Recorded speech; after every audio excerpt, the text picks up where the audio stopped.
My name is Alex Linday, and this will be a quick demo of CyberArk Secure Browser's capability called password replacement in Workforce Password Management. So what we have here is a CyberArk environment where we're logged into our Workforce Password Management. And here we have a number of different accounts that either I have added myself or have been assigned to me by administrators or perhaps shared with me by someone else.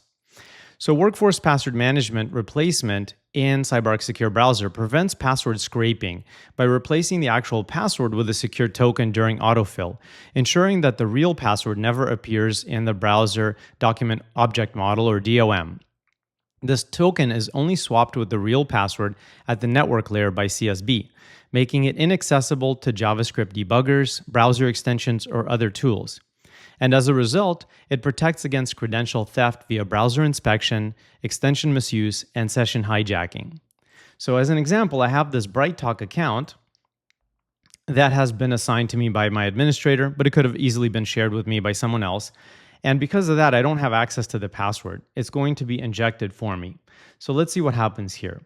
When I click on this, it's going to automatically fill in my username.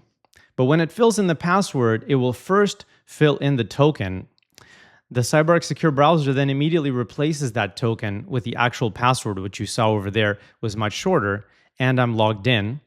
And this prevents the possibility that a savvy user could use something like a JavaScript debugger, a browser extension, or developer tools to scrape that password and find a less secure way to store it for the future.